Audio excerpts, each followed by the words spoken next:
Welcome back to Next Level Sim Gaming. So in this video we're going to be taking a look at both this American Truck Simulator in VR and this Euro Truck Simulator 2 in VR on this the Pimax Crystal Light.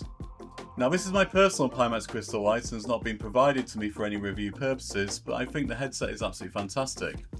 Especially with the addition of a comfort strap, it's used pretty much daily. Now, the previous guide worked great until SCS rolled out version 1.53 literally days later, and well, let's just say it was back to the drawing board. Now, if you have a Pimax Crystal Light or Pimax Crystal already, you may have tried ATS or ETS2 and have been met with this.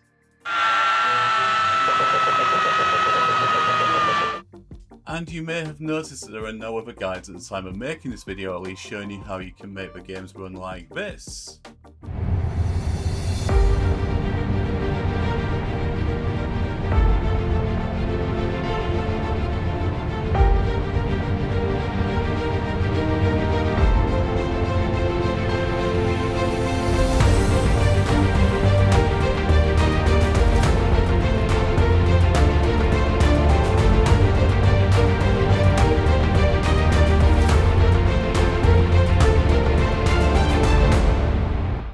So here it is, welcome to the new complete guide for both American Truck Simulator and Euro Truck Simulator 2, where I'll be showing you everything from settings, modifications including Pro Mods and Project Next Gen, reshade, real traffic, everything you need to know.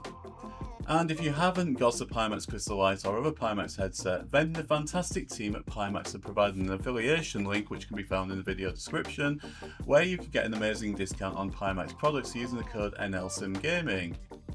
Now let's get straight to it right after this.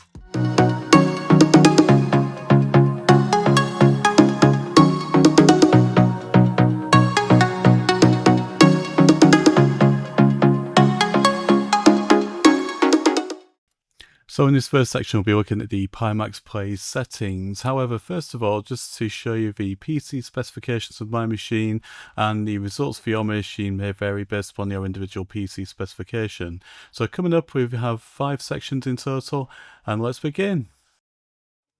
So the first thing we're going to look at is the Pimax Play software. Now, first thing we need to do is we need to check that the software is on the latest version. The latest version of software comes supplied with OpenXR integrated, so there's no need to have the OpenXR toolkit as a separate piece of software. If you do have the OpenXR already installed, the OpenXR toolkit, then you need to uninstall that. Now, check the latest version. You can see here we're on 1.35.02.01. If we check for updates, you'll see that is the latest version. The next thing we need to do is we need to add both Euro Truck Simulator and American Truck Simulator into the Applications Assets library.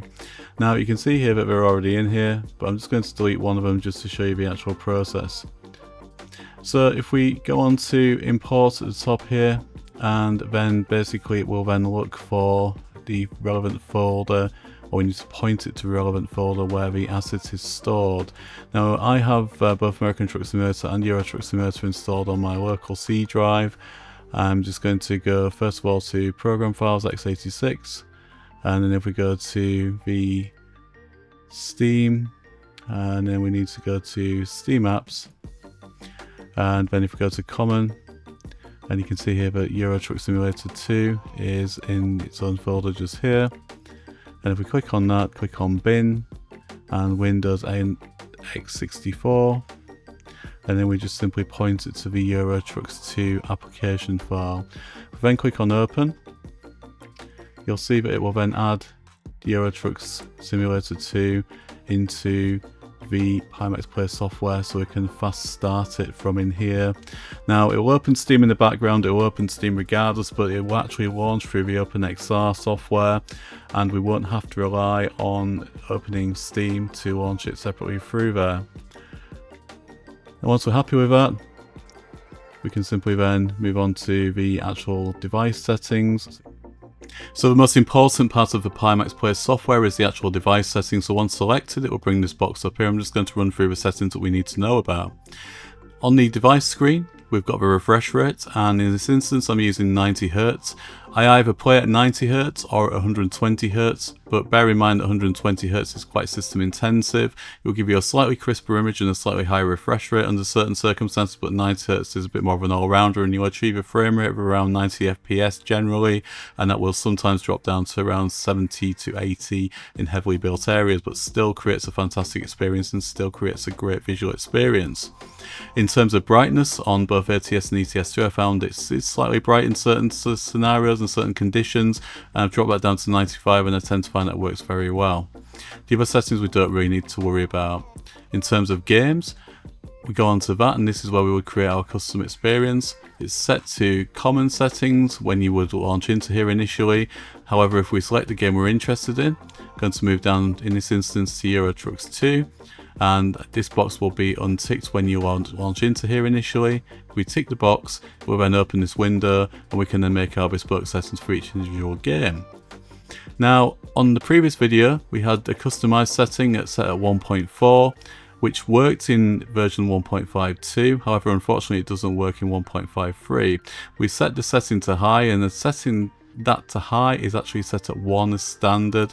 So if we keep it on high, it works really well, I've found, and have had no experiences since using that particular setting. A couple of questions from some users and subscribers with regards to foveated rendering. There was one particular subscriber who has been contacting me quite frequently about ETS and ATS and asking some questions, and it's obviously a pleasure to help, obviously, wherever I can with any questions that you may have. So the option to enable foveated rendering, you can see here, is just on the left hand side. To disable this, we just simply untick both these boxes and we'll click on apply. Give it a moment and that will then change to off. So that's how we disabled foveated rendering. However, for the purposes of this video, I tend to find that foveated rendering does work very well. And you'll see also if we untick these options, that these options underneath will disappear. So we need to utilize this, and we will be using the performance mode for the purposes of this video, and this works very well in terms of achieving a good frame rate within the game. And as stated, I've been achieving frame rates of around 90 plus in certain scenarios, and it tends to drop around to around 70 to 80 in built-up areas. However, I am running a high number of modifications, as you'll see at the end of the video. Hidden area mask, what this does is it actually creates the outside areas that aren't visible. It will create a mask, almost like a blinkered effect, so mask those areas out with your peripheral view. Whether it's enabled or disabled, I haven't found a tremendous performance difference in having it enabled or disabled. I'm leaving it enabled for the purposes of the video, because it may obviously add some impacts to other users that I'm not experiencing on my system. With regards to the other options, the core options, we leave those set as they are. Once we're happy with those changes, and these are the only changes we need to make, so to run through them again, on both ETS and ATS2, we would keep foveated rendering active, we would set the render quality to high, we'll keep hidden area mask enabled, and we're setting the preference to performance, and we're changing no other settings. Once we're happy with that, we then click on apply. You'll see that the foveated rendering is re-enabled, and then to remove this from the ability to change that, we'll just then simply untick that. But that will keep those settings locked in. So every time you launch Euro Trucks 2 or American Truck Simulator, if that was the option you selected, it will then launch those options automatically.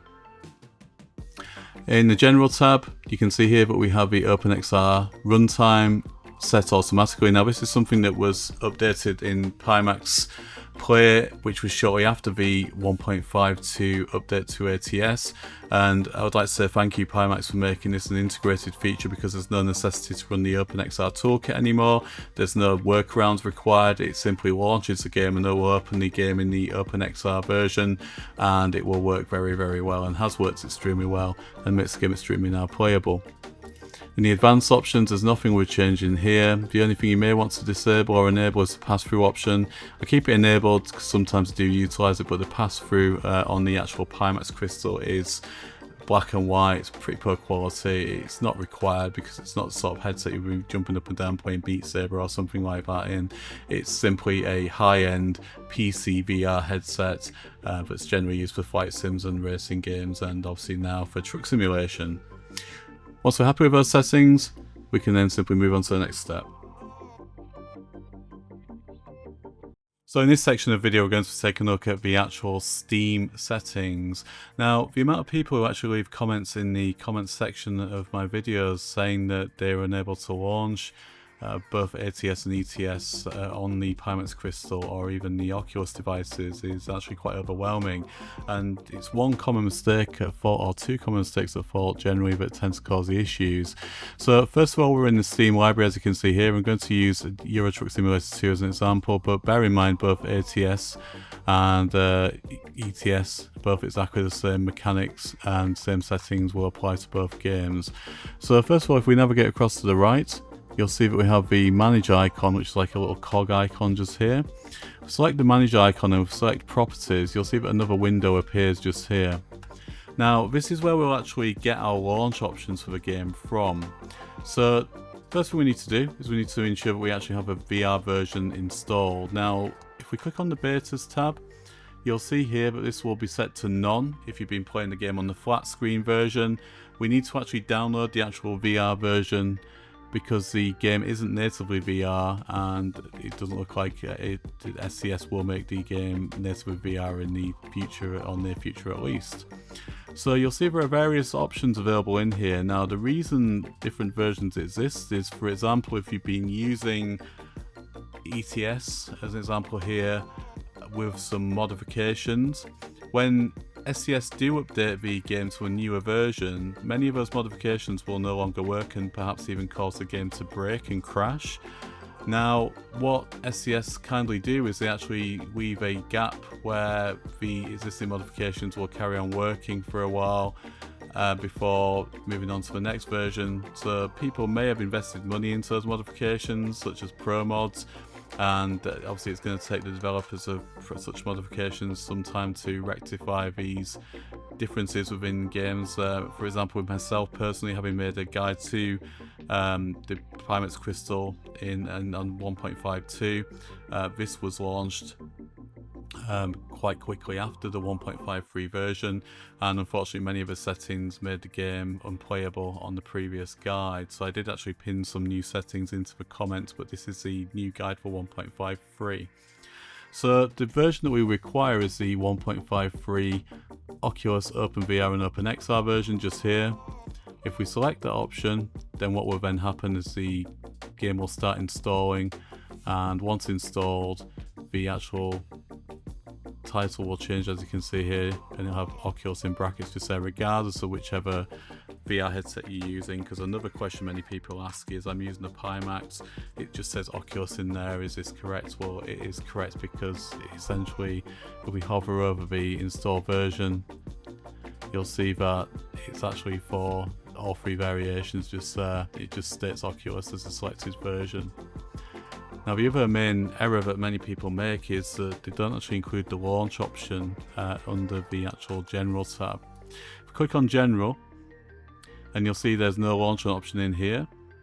Now what we need to do is we need to actually put a launch option in there, and we need to start by using the launch option command, which is a minus symbol.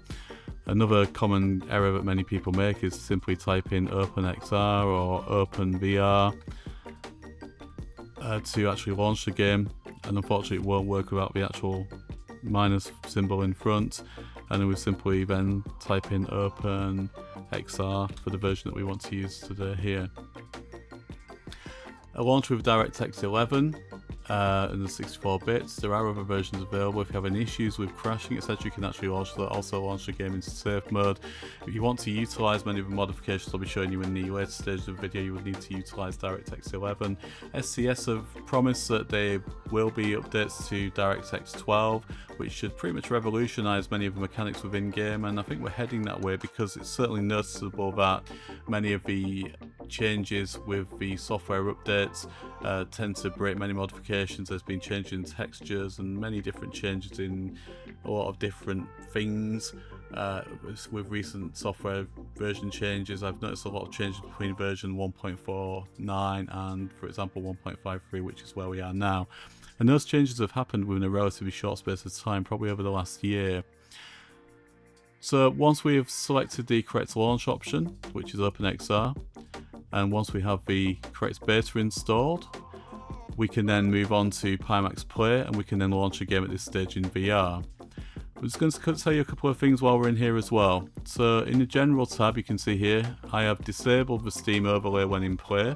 The reason for that within this particular game, and this is game specific, so for example, if I selected another VR game from the left hand side, I may not want that option enabled, I may want to use a Steam overlay, but in this option, the reason for this selection is that we are going to launch the game from Pimax Play.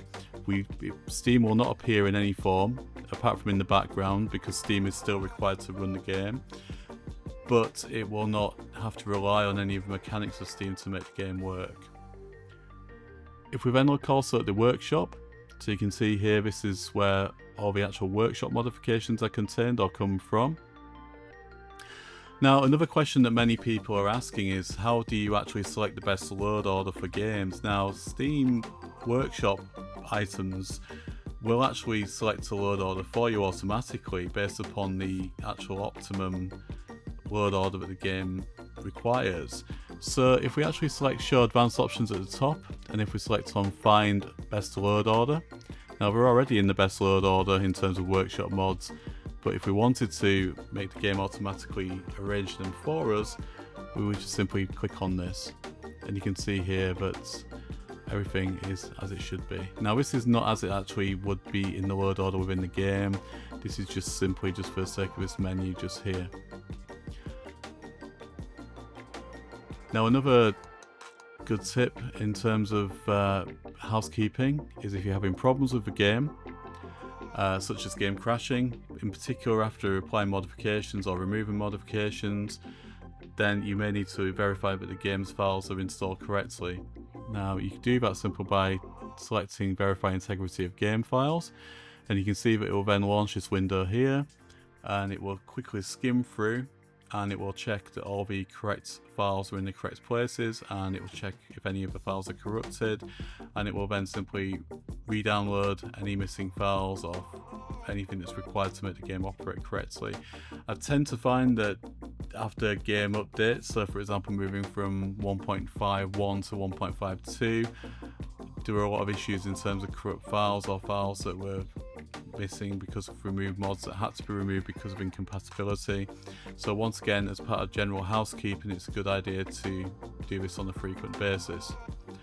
And then finally, the other tip while we're on this menu just here, just showing you this, is that the next stage we're going to be looking at is actually the actual in-game settings. When you actually do first set ETS2 or ATS2 up, following watching this guide for example, I would recommend that you make any changes within a 2D environment. The reason for that is because you won't have to keep taking the headset on and off to look at the keyboard to make any changes.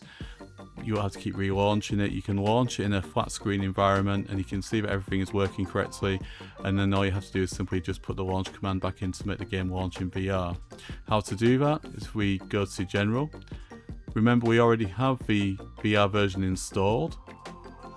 If we then go to General and we simply remove the launch option from there. So just to summarize, just in the section here, disable the Steam overlay, installed beta file needs to be the correct beta file, which is the Oculus OpenVR and OpenXR 1.53. Now OpenVR works very well on devices such as Oculus as well, but on the Pimax it has to be OpenXR. The game will not operate in any form whatsoever other than OpenXR, and I cannot get it to work in OpenVR at all. It does work, it launches, but unfortunately the game is a mess, and it just won't work correctly. However, it works absolutely fantastically in OpenXR, and once again that's testament to Pimax for integrating OpenXR into the actual Pimax Play software. So I can actually safely say, after playing the game in a flat screen environment, even with the Tobii Eye Tracker 5, I still prefer playing it in VR because there's nothing more immersive than having a truly good VR experience.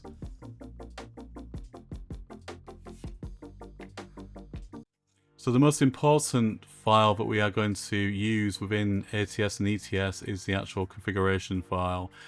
Now there's not a huge amount of things we need to change within here, but I'm going to show you some things that will improve the actual quality of the experience, and also if you are using an external monitor and you want to actually capture the images produced, you may also want to utilize a tip I can give you here as well.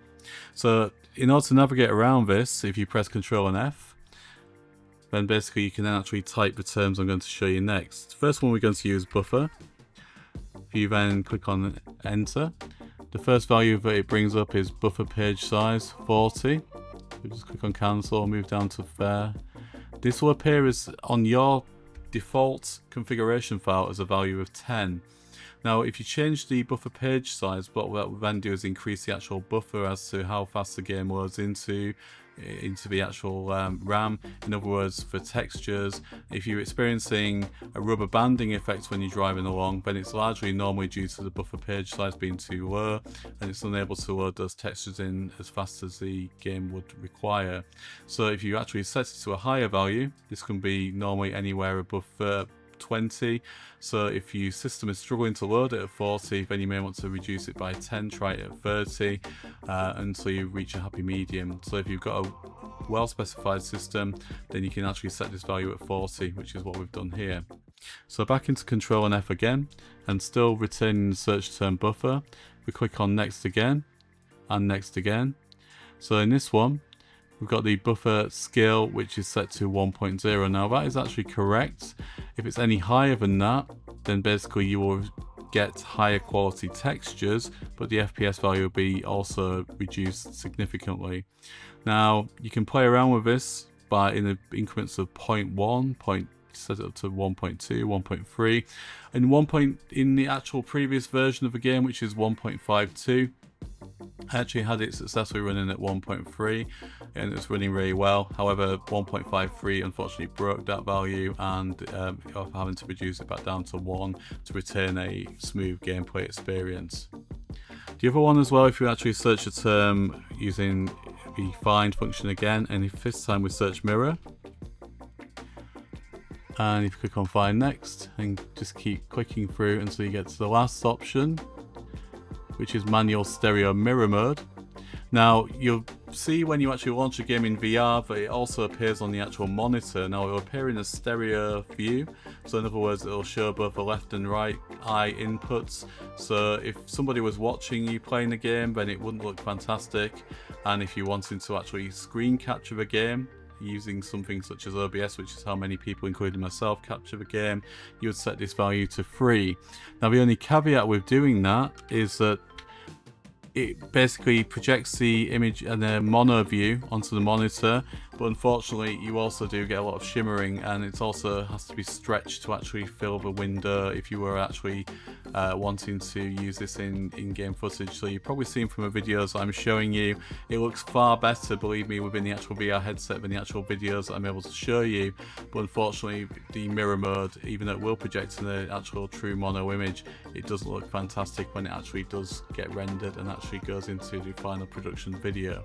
So if you wanted to show people on screen what's happening within the game while you're playing in VR, which can be quite handy, then you can actually set the mirror mode now to 3, and that's something that did change in version 1.49. You could only previously show that in the stereo image, which never did look fantastic. The only other thing as well is when you actually launch into the game, you'll see that the actual menu is offset, so you need to change the manual stereo UI pitch to 0. So you also need to change the manual stereo UI Y to 0 as well. Now these are normally set at 10 and 0.2. If you do leave them at that setting, then when you launch into the game, you'll see the actual UI interface, in other words the actual main menu, will appear on a 45-degree angle, and it just unfortunately doesn't look great and is difficult to navigate around. So a couple of other things just to mention as well. If we actually search Ctrl and F, and this time we search HMD, click on next. Now we also need to select 1 for ignore HMD timing. Now what that does, it's HMD is head mounted display. Now The actual timings of the actual tracking within a head-mounted display can have issues in terms of affecting the actual game mechanics itself, and you also experience almost like a jittery effect when you turn your head left and right. So basically, to ignore those timings, we need to change that to a value of 1. In terms of average window duration, if we set that to a value of 240, and then the average window length, once again to 240 again.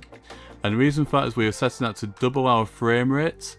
So basically, if we're looking at a maximum frame rate based on the frame rate of a value of 120 Hz, that would translate to 240. And once again, it just creates a smoother experience within the game itself. You can also actually change some custom values in here as well. So for example, if you wanted to actually increase, for example, vegetation detail, it's currently set to 2, which is high. If you want to change it to ultra, you would change that to 3. And in terms of the same settings again, for the other grass density, reflections, etc., reflection scale, you can actually play around and you can actually make this bespoke. I would certainly recommend taking a backup of this configuration file in case you do come back to the settings or there's something that you've forgotten or something that you've messed up in here. However, other than that, everything pretty much is set as we would need it to display now, and the game will obviously run far better as a result of the settings that we've changed just within there. And finally, once you've finished making any amendments, don't forget to go to File and then click on Save.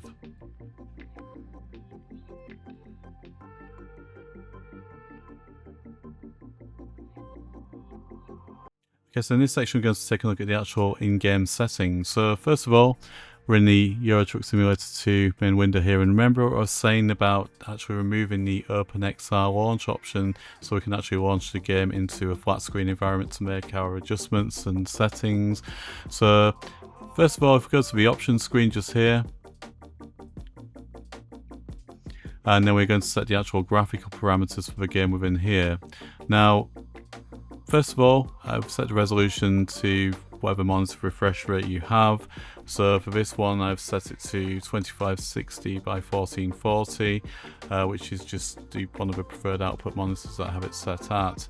However, whatever's represented in here will also be represented within the headset if we remove the actual option to display the headset to the monitor. I set the refresh rate at 119 Hz, which matches the actual 120 Hz option, so anything below that will look fine. We turn VSync off. I haven't really noticed any difference between having it enabled or disabled, but just remove that. We set the FPS limit at double what the actual refresh rate is. So remember, we have obviously the left and right eye, so set that at 240. Obviously it's never going to achieve that. Now with the Pimax crystal, one thing that I found is that the actual scaling needs to be set at exactly the same rate as what the buffer scale is set to. So for scaling, we set that to 100. For anti-aliasing, you can actually have anti-aliasing disabled. However, to reduce shimmering effects, I set it to TAA and adaptive clarity. And I also set the Luma sharpening rate to 1.7. So the Luma sharpening rate basically increases the actual intensity of whatever anti-aliasing you have in use. Now, many people are probably going to say you don't need to utilize any anti-aliasing. However, the Pimax crystal is a little bit different to a Quest 3 or a Pico 4, for example, because there's no compression or decompression occurring. It's direct display port. So arguably, it looks better with some anti-aliasing enabled. Texture quality is set to high. If you have it set to a custom value, remember I've shown you in the configuration menu, you can set to a custom value of ultra. If you change that, it will change this value here to custom. The filtering set to 16 times as we would in a normal flat screen environment. And then the reflection scaling once again set to match the buffer scaling, which is set at 100. And then we can have everything else set to the desired level. I tend to find that there's no real noticeable difference between having mirror resolution set to high, so I have that set to medium. Shadow quality is set to ultra. you can have that set at a lower value. It will increase FPS slightly, but I like to have non-jagged shadows in the game. And then we have the far-reaching shadows. So far-reaching shadows projected from the truck onto the road, and then the interior shadows are these shadows actually within the cockpit as well. If you have a powerful machine, then you can quite happily have those set as activated as well. The only one that you don't need to have activated at all is the screen space ambient occlusion, and if you do have it active, it will create a shimmering effect visible in the headset. And once again, the lighting effects I have set to high. If you're struggling with performance, light does affect FPS quite significantly within VR games, so once again it may be more desirable to set it to a lower value. Depth of field is not required because we are in a VR environment. In case you're wondering what depth of field is, it's far projecting scenery if you are playing the game in flat screen mode, and you will see the pop-ups occurring if you don't have depth of field enabled. So in VR it's insignificant to have it selected. Moving further down onto vegetation quality and detail. Have both of those set to high. Remember I mentioned you can actually change the variables within the configuration file to a value of 3, which will set those to custom in here, and it will then make those both ultra. And weather quality I have set to ultra. For the modifications that I run, which is Pro Mods, and also the other modification I mentioned, which is Project Next Gen, or PNG as it's also known, you will require weather quality to be set to ultra. Pedestrians is optional if you want to have people walking around. Once again, it's personally something that I have set within there. So as promised, just going to have a brief discussion in regards to modifications. Now there are two elements to modifications. We have both paid mods and we have free modifications, which are available through not only the Steam Workshop but also external sources. I'm going to leave links in the video description to where the modifications are obtained from, and the instructions as to how to install the modifications are on the actual website, and also the instructions are provided with the actual pack should you go for the paid modification. So first of all, looking at Project Next Gen. So Project Next Gen is a photorealistic modification. It consists of 3 different elements. There is the actual SCS file, which would be dragged and dropped into the documents and mod folder, and then it would be activated within the mod manager within here, and they have to go in a very specific order, as you can see down the right hand side here, to be able to work. Now some modifications will coexist nicely with others, so we have not only the Project Next Gen mod, and once again that's available through a link that I'll leave in the video description. And then we also have the Pro Mods, which is a very popular modification, and Pro Mods consists of lots of different elements, and it has to be put into a very specific load order, as you can see here. And once again, I'll leave links in the video description and the instructions on how to download and install that are available on the website. I will do a separate video on modifications, which is because it's quite a diverse category to dive into. But essentially we have the paid mods, we have free mods that are available through the Steam Workshop, and I touched on those earlier when we were having a look in the actual Steam configuration. And there are modifications available from other sites such as Trucky Mods. So we have some AI traffic modifications you can see here, real companies and gas stations, etc. And if you look on the Trucky Mods site, you'll be able to find those available from there, and once again I'll leave the links in the video description to those.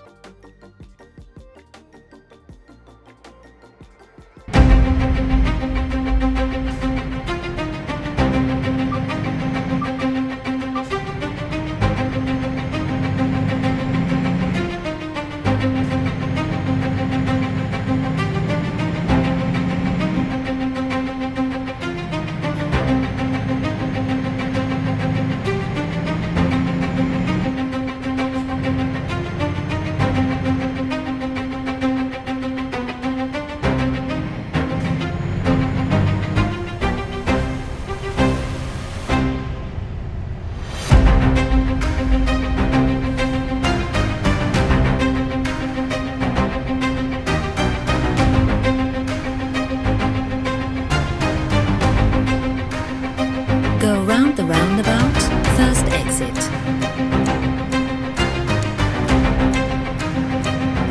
Take the exit.